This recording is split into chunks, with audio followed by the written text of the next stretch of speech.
Hey, what's going on, y'all? You're tuning to the Attention to Orders podcast. I'm your host, Big Sarge. And today I have a special guest with me. Now, listen, let me tell you all, before I introduce this guest, we go back and forth on a lot of issues. And, because of his former profession, he always likes to talk and speak semantically. So I know that when I engage into a conversation, I always have to make sure that I'm ready to speak semantics. And so I have to take it down to the last. I have to dot the I's, cross the T's, and put the correct punctuation mark at the end of every sentence. So on today, I have my cousin, now my real cousin. Uh, I'm gonna let him introduce himself. All I'm gonna say is he is the host of Let Me Get This Off My Chest show that comes on Facebook every Tuesday at 7 p.m. Go ahead and you give the rest. It's like we do a little something on Tuesday nights. I'm Andre Barfield, and as he said, he is my real cousin. I claim him, except for when we're talking about sports. Sometimes I gotta let him go, but I mean, yeah, as you can see, he wear cowboy hats and things like that. But yeah, there we go with that again. Hey, man, I'm all for the home team. I'm all for the home team. As long as y'all not banging on trash cans, I'm all for the home team. Hey, listen, it could be different though. We could be they could be taking steroids and then misremembering that they took them, or right? Because that ain't that what Andy Petty said? He kind of misremembered Roger Clemens. No, that was Roger Clemens, the other guy, the one who actually did play for the Astros. Where did he? Well, hold on. Forgot all those guys actually played for the Astros. As well. Okay, so here I'm just gonna go ahead and say this. Didn't he? Forgot that, huh? Didn't A-Rod used to play for y'all? A-Rod played for y'all, right? I mean, no, but they were doing it before A-Rod got there, sir. But A-Rod was doing it when he got there too. You had Clemens and Bagwell and Biggio and Caminetti and shit. I go on. Gonzalez, should I go on? Yeah, hold on. Do you want me to go and name the list of Yankees? Oh, I can name quite a few myself. You see what I'm saying? Man, just tell the people who you are, man, so we go ahead and get this thing started. We gonna be here all day. I already did that, man. Andre Barfield, how y'all doing? All right. And so I don't know if you want me to mention your former profession here, your what you used to do before you retired. Let's just say that I was involved in federal law enforcement for 30 years. Yeah, I retired from federal law enforcement after 30 years on the JOB, and we're just gonna leave it right there. All right, man. So I'm gonna go ahead and get this thing started. I'm gonna go ahead and put up what we're actually going to be talking about today. All right, so cousin, I know that you're familiar with what's going on yesterday. The Milwaukee Bucks started a trend that not only went throughout the NBA in the playoffs, but it also went to the WNBA. It also went to the MLB, Major League Baseball. I think MLS had some games that were canceled as well on yesterday. And so what they did was they decided that in the wake of the latest shooting of Mr. Jacob Blake in Kenosha, Wisconsin, he was shot 7 times in the back. They decided that they just weren't going to play on yesterday. And so by them deciding that they weren't going to play, the rest of the league got on board and said, well, if y'all not going to do it, then we're not going to do it. And then we'll go and have this discussion with each other, with the players, and then with the governing body of the NBA. And, Major League Baseball, they canceled a lot of their games on yesterday as well. And so, cousin, before we even get started on that, before we even get to what we want to talk about with the Just Shut Up, and can you give me, do you think that the players did the right thing yesterday by not playing? I do think so. I think it was time, and I have been an advocate of for quite some time, even going back to when Kaepernick first started taking the knee, that if they engage their power and all of them basically boycotted professional sports, then a lot of these things would catch the attention of the powers that be, and they would come to the table if they missed out on the sports. I mean, it's similar to what happened with the COVID, how crazy everybody went when sports just went away. Everybody lost their mind. We got to open back up. We got to get sports back, because sports is quite a bit of the fabric of this country, and they do enjoy, the bearded lady at the circus. Mm-hmm. Yeah, and that's what I said too. And I on multiple platforms that I think that what the players did was right, and I also I went on record by saying that according to one of my sources, they were. So what they're going to do is the reason why they agreed to finish out playing the rest of the NBA playoffs is because they don't have a solid plan. They don't have a solid plan going forward. They don't have a contingency plan going forward. So they're going to go ahead and finish doing this, but they're also going to be able to come back and say, they're also going to be able to come back and get together after the season is over and see what they need to do in order to take action at the beginning of next season. There's been players outside of the bubble that have been informed that they should not, that they should be prepared not to play starting the beginning of the season if things doesn't change. Now, can you explain to people? I think we did a good job on yesterday, Mr. Tom Business and I think we did a good explanation of it yesterday, but let me get your views on it. The reason why that this is so important with what the players are doing is because they know that the owners have the ears of the politicians, correct?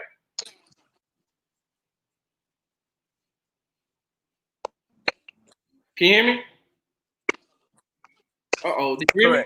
Correct. And I mean, that's basically what it comes down to. The sports power structure. We all know that all sports franchises are basically owned by right-leaning, rich white males. And, you have all these employees, all these players who, because of their performance and their athletic ability, are making more millions for billionaires, basically.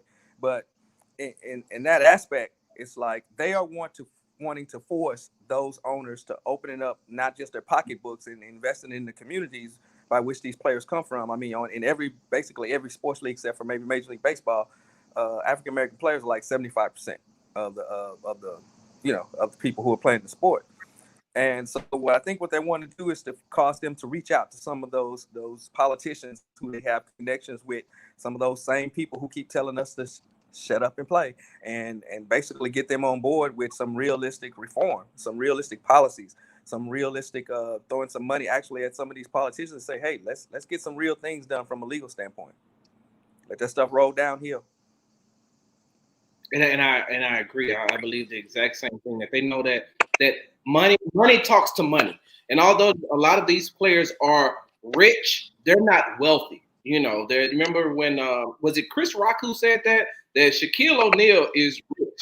The person that write his check is wealthy, And so wealth talks to wealth, and they know that they know that those owners can get into the ears of the governors and the senators and the Congress people, and that's when things start to change. When if these owners withdraw their big donations that they give to these politicians, now you got our ears. Hold on, wait a minute. Now, what do you mean that we're not getting this donation? What do you mean we're not getting this endorsement from this, that, and other? Because what a lot of people don't realize that these owners also have their hands in a lot of other things and a lot of other companies that the politicians need. Some of these politicians can make a phone call to some of these owners, and they can say, okay, hey, I can get this person or this company to endorse you.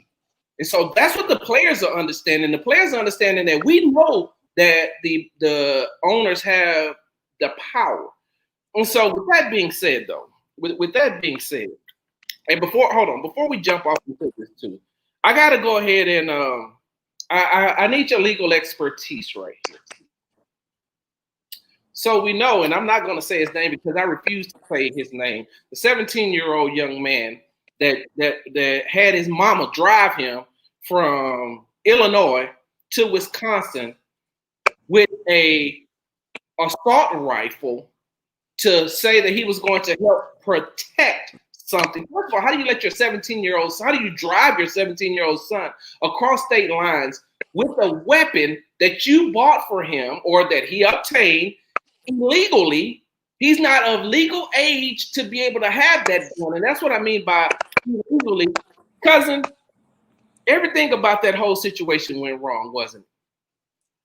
It was totally wrong, and it only could have occurred if it was a young white male doing what he did, because that never would happen if it was a black male. Let's use this as an example, okay? Let's say you used to teach school, right? You were teaching for a while, right? You were actually going to a school and teaching students, right? Let's say that while you were a teacher, there was a credible threat against the students at your school by a student who was attending that school. Someone said that there was a student at that school was going to show up with guns and attack the teachers and the students. Now, let's say that across town, there's another high school of 14, 15, 16-year-olds who decide, hey, we're going to all get together, grab our guns, and place ourselves outside the school where the threat was, and we're going to protect them. How is it going to work? How does that work again? Exactly. That's basically what we got here. It's like basically he was a member of a militia group. He was a young, indoctrinated member of a militia group. He was a young, indoctrinated Trump supporter. And he basically is, you know what they do to terrorists when they come to this country, for American people who they indoctrinate and turn them away from what they believe as far as America goes and make them help the terrorists? It's the same thing. This kid was indoctrinated into a white supremacist mindset, a militant mindset. They put guns in his hand. There's pictures out there of him holding guns when he's like 10 years old, 9 years old, assault rifles. So he's been indoctrinated into that mindset.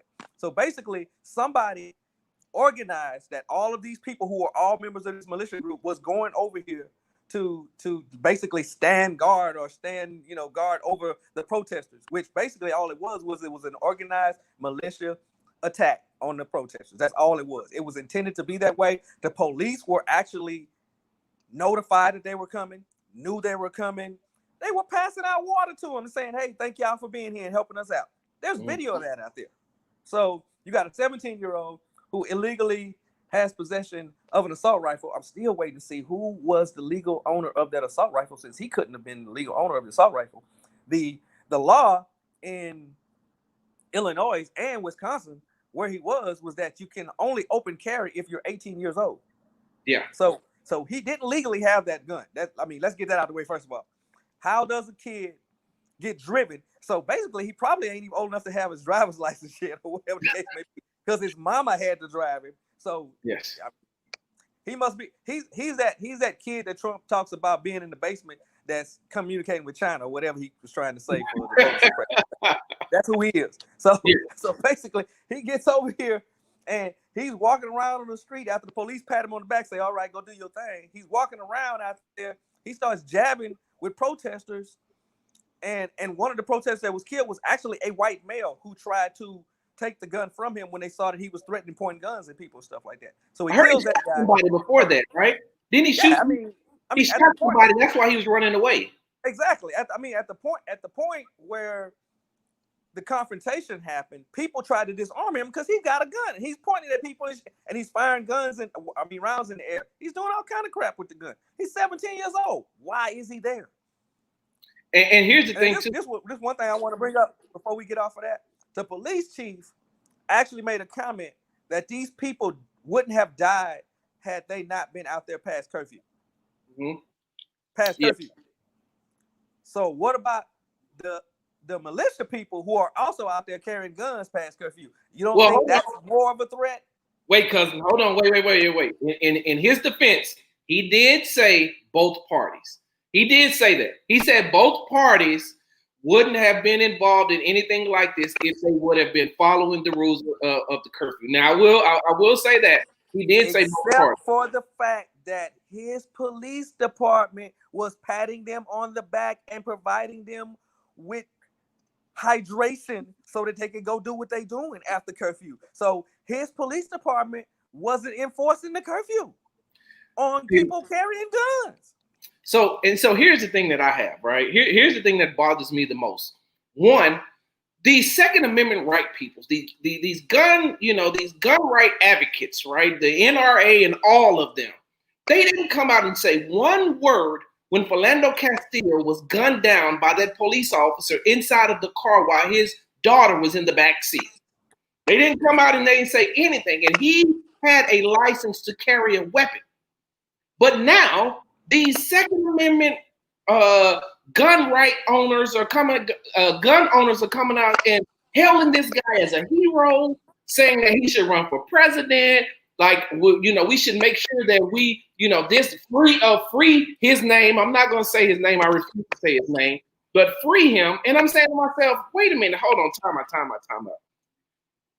Because normally it's the victim, especially African-American male victim, whose criminal record comes out and is used against him. But it sure is funny that this kid who has a criminal record, nobody will talk about that. He's already been within the last year, criminal record of assault, carrying weapons by drunk, being intoxicated publicly, all kind of stuff, assaults.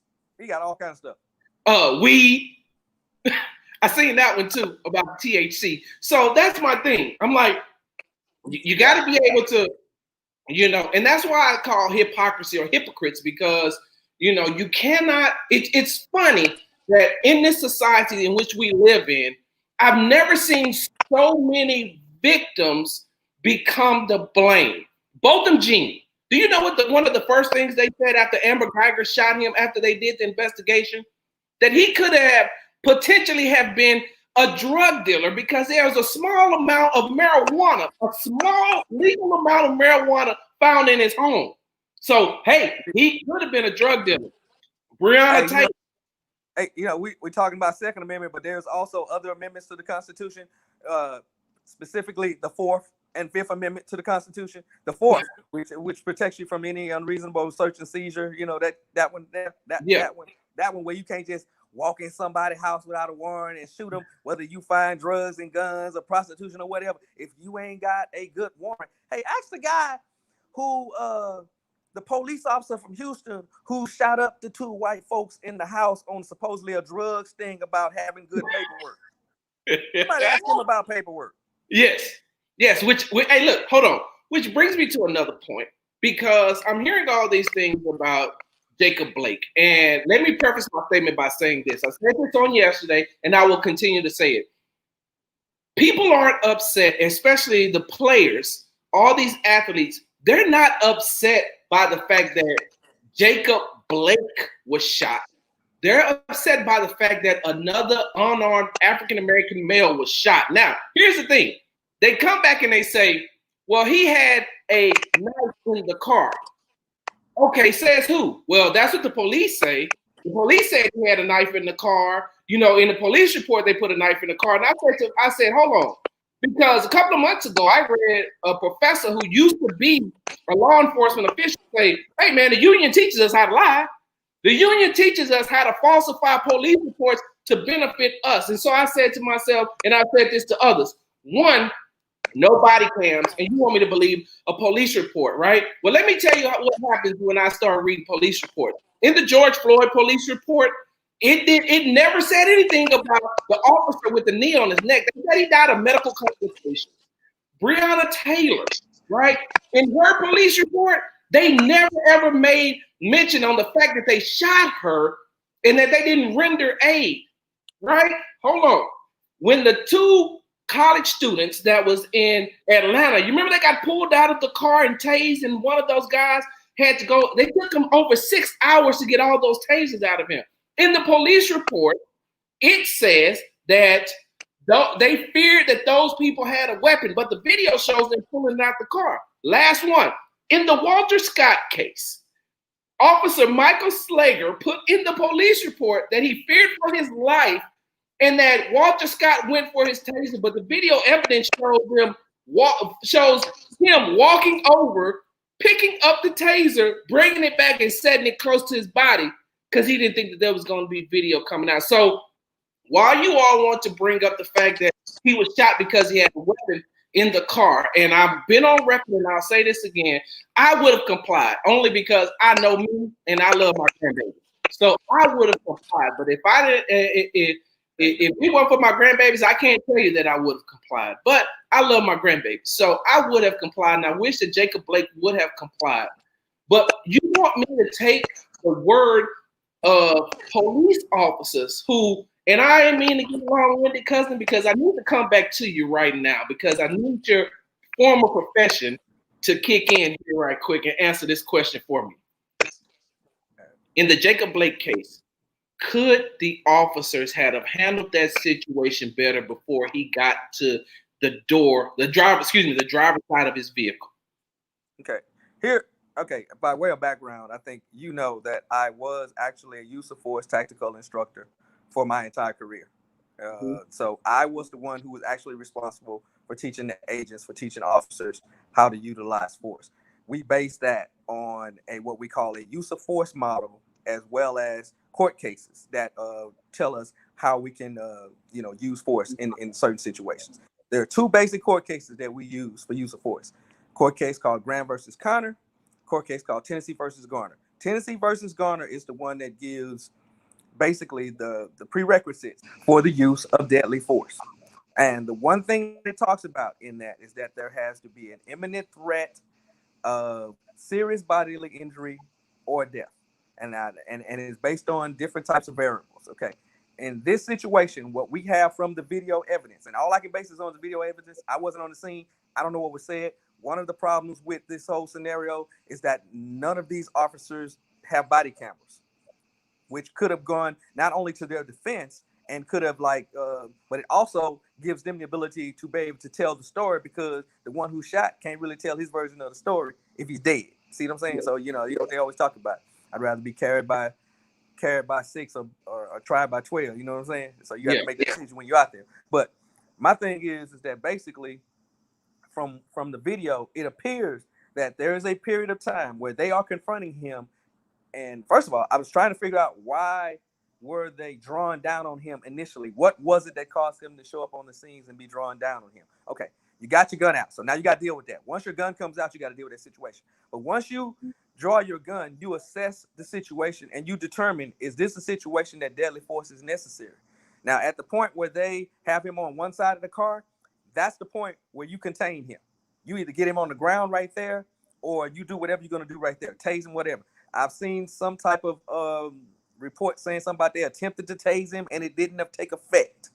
So, I mean, it's more than one cop on the scene. So obviously, if you don't see any visible weapons, I think 3 cops could take that one skinny dude, because he didn't look like he was like, or nothing like that.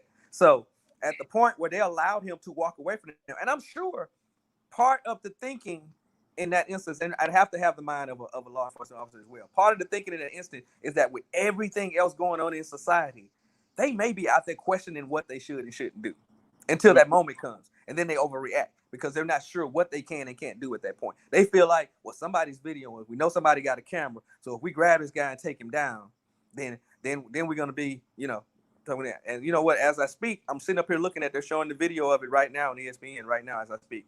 But I'm still trying to figure out, why is it he was allowed to walk from one side of the car, from the sidewalk, all the way to the passenger door. All the way to the driver's side door, open the door. And a cop chose that it was at that point that he could reduce his reactionary gap where he was safe, reach in, grab him by his shirt, and then just unload his magazine in the dude's back. That is unfathomable to me. I just can't, as a use of force instructor, as a former law enforcement officer, I can't imagine letting it get to that point to where I feel like I had to unload a weapon in someone's back. Because if I see him and he don't have a weapon and I'm telling him to stop and he keeps going, he's going to the ground quick, right there. No question. It's like I'm holstering, he's going to the ground. Yeah. And that's what, and that's the issue that I had. And I like I said, I will say this: I would have stayed on the other side of the vehicle until they told me I was free to go, and I would have double checked and seen if I was free to go. Also, see again, I think part of it is there's too much focus on what his actions were and not enough focus on the procedures that led up to the shooting, because it's just poor police procedure to allow someone to turn and walk away from you. If you got your gun on that person, you don't let him just turn and walk away. You have to take some type of action. And that's not to allow him to get to a point to where you are threatened. Because let's suppose he was able to get inside that car and he did have a weapon and he turned and he shot everybody. Yeah. The likelihood of it is that they didn't realize there were kids in the car. But I heard people saying stuff like, oh, he could have gotten the car to drive away and ran over pedestrians and stuff. I mean, all that is nonsense. Are you good? You good? It's just nonsense. Well, cousin, hold on, cousin. You mentioned two cases earlier. Those two cases that you all use, those are the ones that you all use as far as, I don't know, in the military we call it escalation of force. So is that what you all use once you're teaching? Yeah, we teach use of force based on a use of force model, and it's based on the subject action. The officer's response is based on what the subject action is. It's a pyramid that goes up and down, but at the same time, you are allowed to escalate and de-escalate. We do teach the theory of escalation and de-escalation. If a person escalates, you escalate one level above that, but you can also come down if that person de-escalates. That's part of you having the judgment of an officer, a reasonable officer, to be able to make that call. We have too many officers who are quick to shoot bullets instead of trying to de-escalate a situation. And that's what I was going to say too, is that a lot of people don't realize is that if I'm not mistaken, and you can correct me if I'm wrong, the first job of any law enforcement official is to be a peace officer, correct?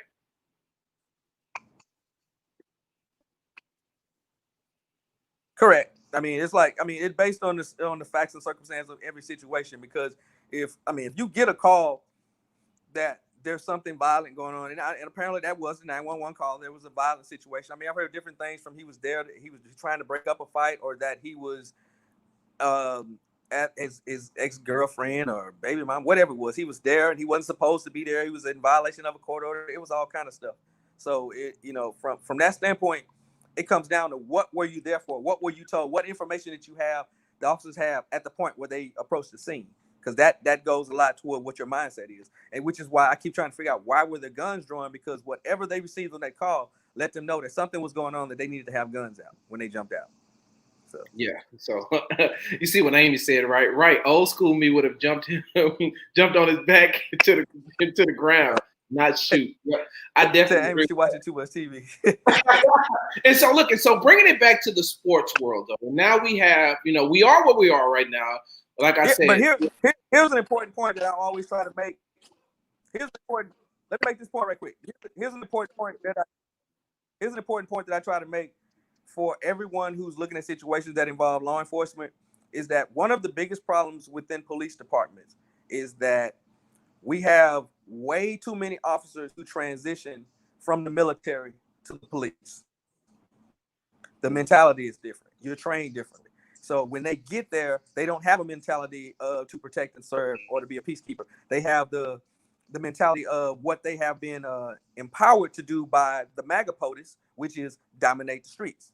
Now, when you have the person sitting in the highest office in the land telling you dog whistles dominate the streets, make sure when you're putting them in the car, you bump their heads on the door a little bit when you put them in there. Dog whistles. You're sending that message that whatever you guys do to brutalize these people, we're all for it. So that's the mentality. I wasn't going to go here, but now that we're here, I want to ask you a question too that deals with your former profession. We're coming up on an election here in a couple of months, and there's going to be I feel, let me just say that I feel, I cannot say with certainty because I don't have all of the information, but I feel like we're going to go through a situation like what those people in Portland experienced, where they're going to have people that's going to show up on the scene at some of these polling stations with no form of identification of being a law enforcement official, and either try to scare people away, use scare tactics to scare people away. As a citizen, as someone there who just is there to vote, what are we supposed to do? Not knowing all the rules and regulations on who we're dealing with, what can we do to ensure our own safety? Basically, we have to it's like it takes a village. In this instance, we know that we can expect some type of effery, if you know what I'm saying. We can expect that it's going to occur. So what we have to do is we have to be there to support each other. I think we all have to have, because you're not allowed to be there to intimidate the voting pool or anything like that. So what we're going to have to do is we're going to have to be there to support each other.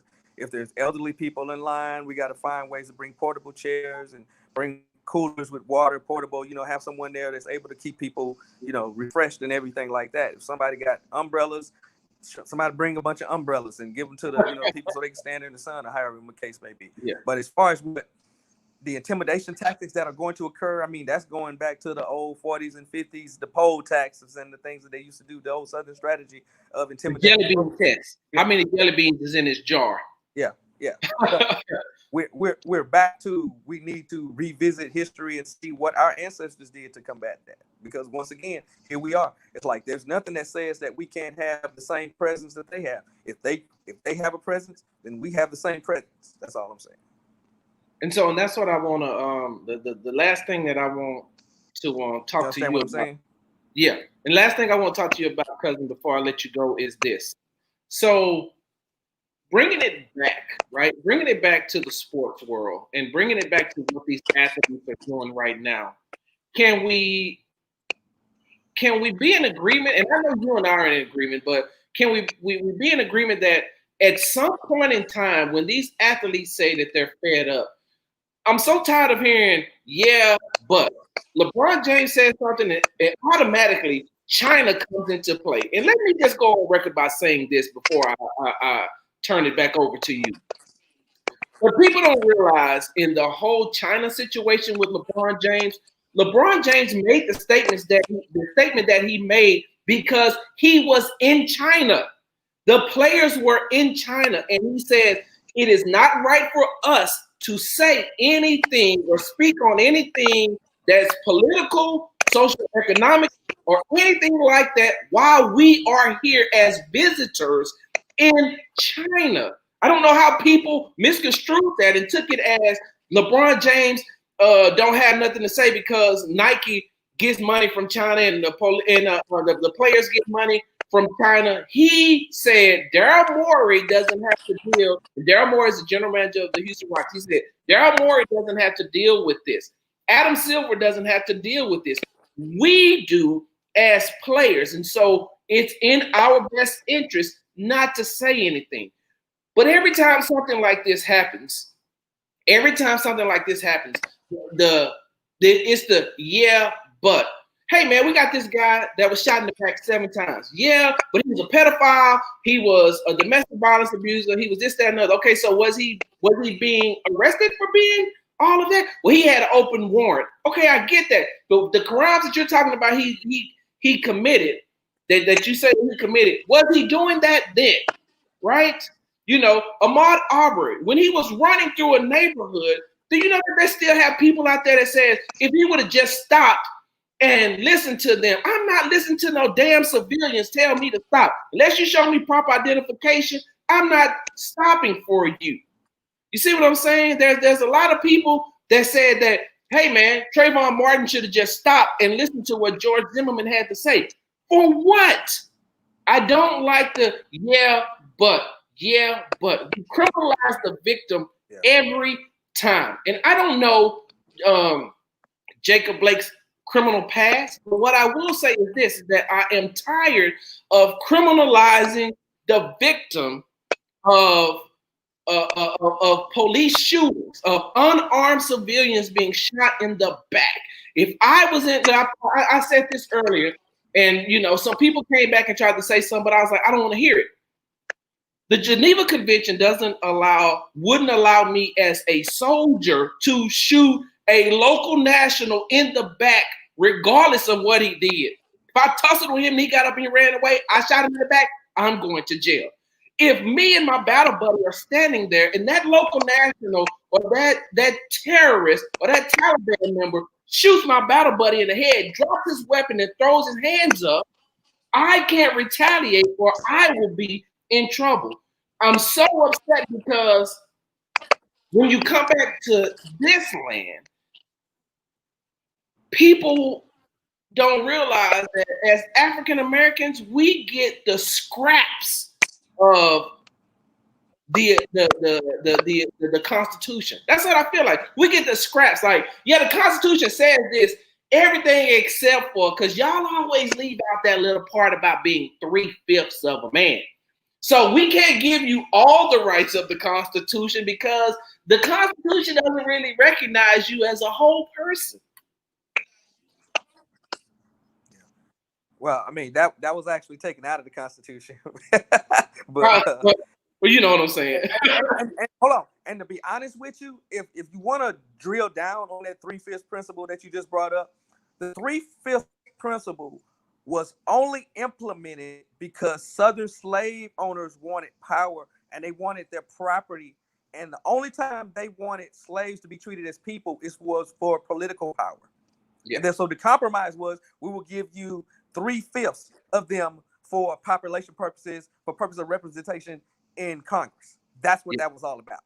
And in essence, the only time that Black people as slaves were ever thought of as anything other than property was when white people could use their ownership of us for political power. That hasn't changed. That has not changed. Yeah. And so same thing with the athletes. That's what they're doing with the athletes. Yes, exactly. And so the athletes are their property. The athletes are their property until they have a social conscience and they speak up on these issues. Then we got a problem. Here's the thing. You're just an athlete. You're just an athlete. You're just property. You're just an employee. Could I quit my job? Could I walk out on my job and still have a job the next day? That's all I've been hearing. You know what? I said this in a post earlier. They love everything about our culture. They love everything about our culture except for the creators. They hate the creators, but love the creations. They hate the creators, but they love the culture. So they're like, hey, look, let us get everything that you created, but we're not going to give you credit for creating it. And we're also not going to treat you as the creators. I mean, let's just talk about the king of what they call him, the king of rock and roll, Elvis Presley. I mean, appropriation. Hey, you know what I'm gonna say this? It's like the history of Black people in this country has been one of appropriation. The first thing they appropriated was our bodies and our spirits so that we could plant their crops and do their labor and their work for free. And then once we were free, they appropriated us for other means. And then, you know, it's like even to the point to where they appropriated our music. Then they appropriated the way we dress. Then they appropriated our communities. And whenever we would independently create something of our own, Black Wall Street, things of that nature, they would come in and try to appropriate that. Anytime there's something that's Black that is a threat to white supremacy, they appropriate it and take it and try to make it their own so that they can profit off of it. That's the history of this country when it comes to Black people. It's all a system of appropriation and systemic racism. Exactly. And that's what makes me upset. All right, cousin. I gotta let you go. I'm gonna finish off this show, and you don't need to hear all what I'm about to say. I'll let you catch that. I don't want to hear all your rants. Hey man, nice hat, man. Nice hat. Hey, thank you very much, man. I want to get some more, man. I got this on. Listen, I got this hat on a trip when I went to Denver, Colorado, and to Wyoming, man. Before I got out of Texas, I found this hat, and I was like, "Oh yeah, I've got to wear this," and I plan on getting another one. Cousin, tell them where they can catch your show at. I can't hear you. Tell them where they can catch your show at. The show. You can catch the show live on Facebook, basically on my page. I kind of keep it in-house because of some of the things that I do and say. Facebook kind of monitors that stuff pretty closely. So if I was to make it public, I think they would come in and monitor me and shut me down. So I'm not trying to go that route. So basically, you can catch it on my page. If anyone wants to check it out or share, I can share it with them on the cool. They can hit me up in my messenger. I'm always there. I'm retired. I have nothing else to do but talk about these things. Hey, next time I have you on, can we talk about racism in softball? Oh, yeah. It's actually a microcosm of society. If you think about it and you look at it, I'm telling you, I could draw the analogies left and right. I usually do. I draw a lot of them too. It's like there's a bunch of them. Oh my God. Woo. Hey, well, look, well, thank you. Thank you for coming on. I appreciate that. All right, man. All right, brother. Later.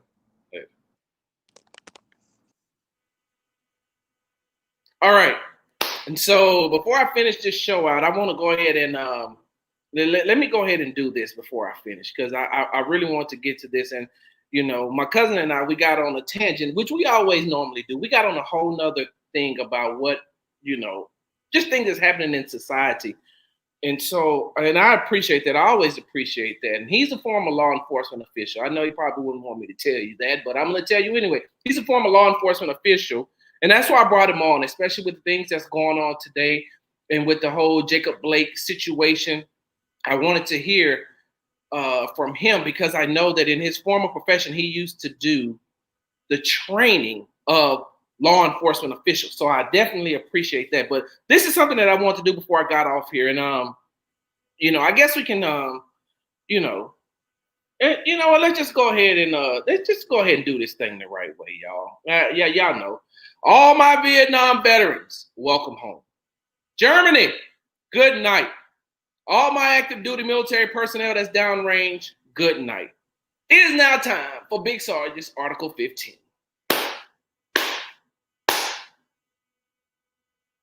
I don't have anyone in particular to tell them to come get this work, so I'm just going to go ahead and just go off of this. So you see that it says, just shut up and. And I thought about that because I remember, if I'm not mistaken, Laura Ingraham, is she still a host over at Fox? I don't know. I don't watch Fox on a consistent basis, so I don't know. I know Tucker Carlson is still over there with his hypocritical ass. I know he's still there because I just seen some of his bull crap that he put up about the 17-year-old shooter. So I know he's over there. I don't know if Laura Ingraham is over there, but if you all remember, Laura Ingraham told LeBron James, just shut up and dribble. Just shut up and dribble. Stay out of politics. Just shut up and dribble. And LeBron took that and made it a mantra of just shut up and dribble. And he took that, blew that thing out the water. So when I was thinking about when the athletes on yesterday in multiple sports decided that they didn't want to play, that they were going to just say, today we're not playing because we're sick and tired of the social injustices. We're sick and tired of the racism. We're sick and tired of unarmed civilians being shot in the back or shot, period, shot in the back, shot and killed by law enforcement officials. Tatiana Jefferson was shot looking out of her window. She was just looking to see what the noise was coming from. Next thing you know, the police officer shot her. That's another story for another time. But this just shut up and. So it got me to thinking, y'all. I made some notes. I wrote me some notes today. So just shut up and fight. How many of you all know who Charles Lewis is? Charles Lewis was one of 380,000 black soldiers who served in the army and fought in World War I. When Charles Lewis got back and was discharged from the United States Army, he was at home. The police bust into his house, accused him of robbing somebody, and he fled the scene. He tried to tell them, hey, look, it wasn't me. And he resisted arrest and he ran out the house. He was captured. When they captured him and jailed him, because he challenged white authority, the officers let 100 masked men storm the jail. They hung him to teach the others to never question white authority. A United States veteran, a former soldier in the United States Army who went to World War I to fight for freedom and democracy for another country, comes back, and this is how he's treated. They left him, after they hung him, they left him there for a couple of days to be an example of what not to do, and that's question white authority. W.B. Du Bois wrote in 1919, we return from fighting. We return fighting. Let me repeat that again. W.E. Du Bois said, we return from fighting, we return fighting. Let me break that down for you in layman's terms. We return from fighting in other countries under the Constitution and the Declaration of Independence and the colors of the flag and everything that entails being in part of the military. We go from this country and go and help others in their country fight for democracy and freedom, and then we come back to our own damn country and we're not treated the same. He wrote that in 1919. It's 2020 and it still applies to this day. Just shut up and fight is what they told the Vietnam veterans when they came back, and they was treated like crap when they weren't able to get jobs. And I'm talking about African American soldiers right now. Let me have my time. I'm talking about African American soldiers. They came back from the Vietnam War. How were they treated? When soldiers came back from Iraq, how were they treated? When black soldiers came back from Afghanistan, how were they treated? They went over and fought in a war that didn't have anything to do with us. They come back and were treated like second-class citizens. How many of you all know who Isaac Woodard is? He's a black veteran who got into it with a bus driver when he was traveling from Georgia to South Carolina. The bus driver pulled over at the next stop, put him off the bus. The police came and beat him until he was blind for life. They left him blind for life because he got into it with the bus driver. A veteran, a United States veteran. Just shut up and fight. Go over there and do what we say. You fight. But when you come back here, you already know what time it is. Y'all heard me say on multiple occasions about the Harlem Hellfighters and what that means to me, because I was part of the 369th Regiment, Infantry Regiment, when I joined the Army back in 2009. My basic training unit was Alpha Company 369. Y'all know about the Harlem Hellfighters. I've said this on multiple occasions. I'm going to say it again. The Harlem Hellfighters were from Harlem who got sent over to fight. France was saying, we need, so I think it was World War II. France said, hey, guess what? We need some soldiers. Y'all came over here and we need some help. So what the Army did was they decided to send this all-black unit from Harlem to them. Hey, France, y'all want some soldiers? Hold on, we got them. Hey, go get the black people. Go get the black soldiers, excuse me. Put them over there with them. Give them guns, but don't give them no ammos or no weapons. The French tried to give the black soldiers ammunition, but the cartridges wouldn't fit the guns because their cartridges was made for French guns, and they had American weapons. So you know what they did? The Harlem Hellfighters, one of the reasons why they called them the Harlem Hellfighters, because they went over there and they whooped ass. They used whatever they had to fight the Germans. One soldier, he took on at least 20 plus German soldiers by himself by hand and killed them. That's why they call them the Harlem Hellfighters. They came back. They had a parade. And after that parade, do you know that they got treated like crap? Just shut up and fight. France gave them the highest award you can get. The highest military honor that you can receive, France gave them that. Do you know what their commanding officer said? Their commanding officer said, don't give them anything. Don't award them anything, because if you give them that here, they're going to have the mindset that they should be treated equally when they get back to the United States. Look it up if you don't believe me. Don't give them nothing. Do you know that they deserve the highest medal of honor that you can receive? They deserve the highest Army valor that you can receive in the United States as well. Some of them was given it later on. But when France gave it to them, their commanding officer said, no, they're not the same. They're not the same type of soldiers that we have over here. Don't give them nothing, because you're going to make them think that they're more than what they are. Just shut up and fight.